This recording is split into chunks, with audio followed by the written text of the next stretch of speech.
As long as we are concerned, Africa is one. I am not a Ghanaian. I am not a Zambian. I am not a Zimbabwean.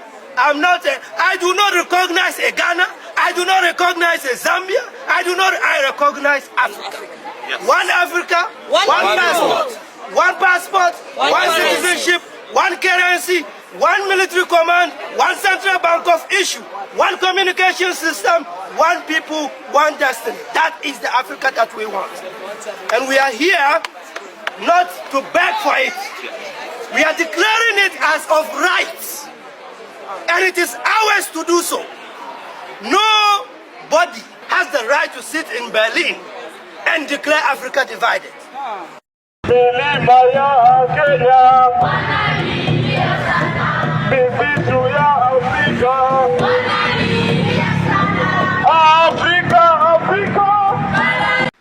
Well, I think that you are extremely missing a point.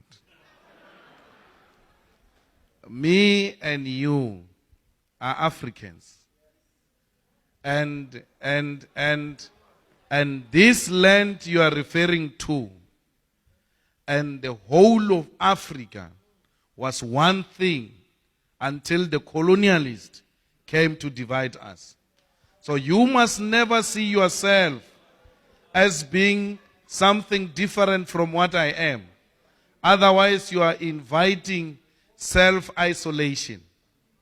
We, the black African majority and the Khoisan, were one thing.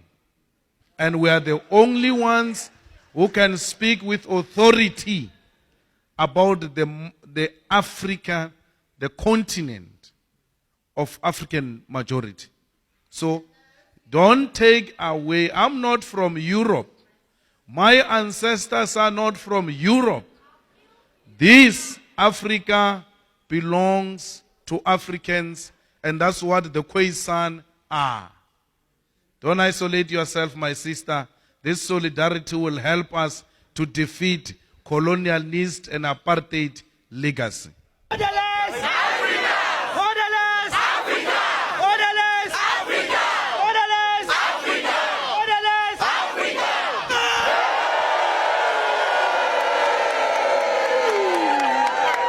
People make it as if you need a rocket scientist. Yes. Others are for, others are for not. It's not. It's an easy issue. Yes. Africa must become one. Africa must have one currency. Yes. That it's a fact. It's a fact. You like it or not. Yes. And it should have been done by now. Currently, can we open borders? The answer is no. Because everybody else must get their house in order. Yes. If they don't, what's going to happen?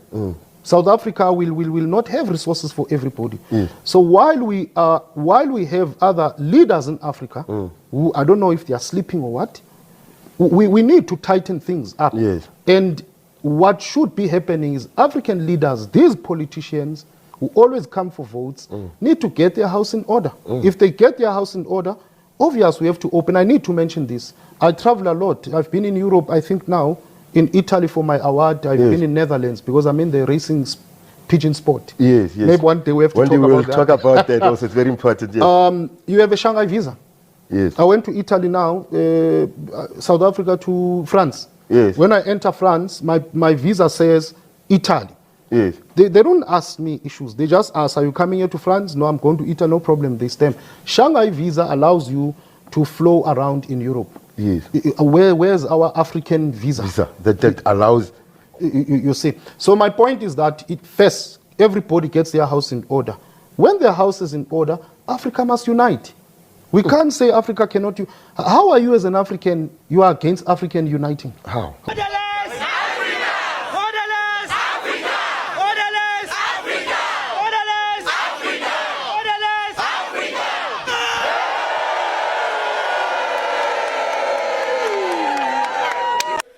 This continent of Africa must be one. I hear you saying, he says, the borders must be open. The borders must be opened. Open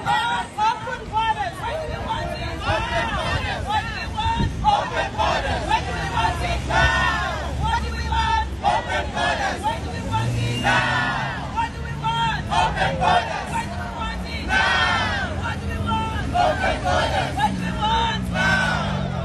when the EFF talks about regional integration, they bastardize it like, open border, that when we take over, you're going to open the border immediately. No, you wouldn't. Even in our manifesto, that we deliberately use the word gradual, because that has to be in conversation with citizens of other countries. It has to be in conversation with these common programs of economic stability. But already, we depend so much on the region for our water. Here in Johannesburg, the water comes from Lesotho. We have a big electricity problem. The Mozambicans have electricity. They've got gas, they can give us electricity.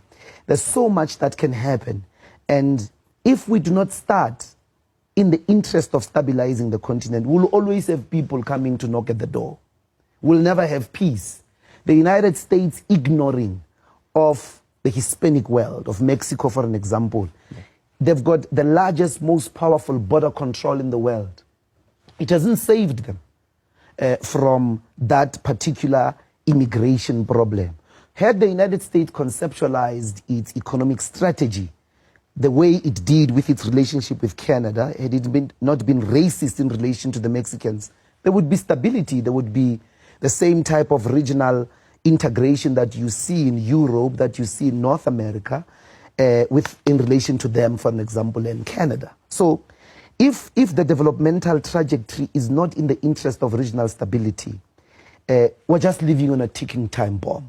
We've got to develop, because our economic success in the immediate depends those factories producing products, not for ourselves. We're just 60 million as a small market. We can go into the continent, sell our products. There's still markets that will be open to South Africa, the Arab market, the Russian markets, as well as some of the East Asian markets. They'll still be, willing to take products from South Africa.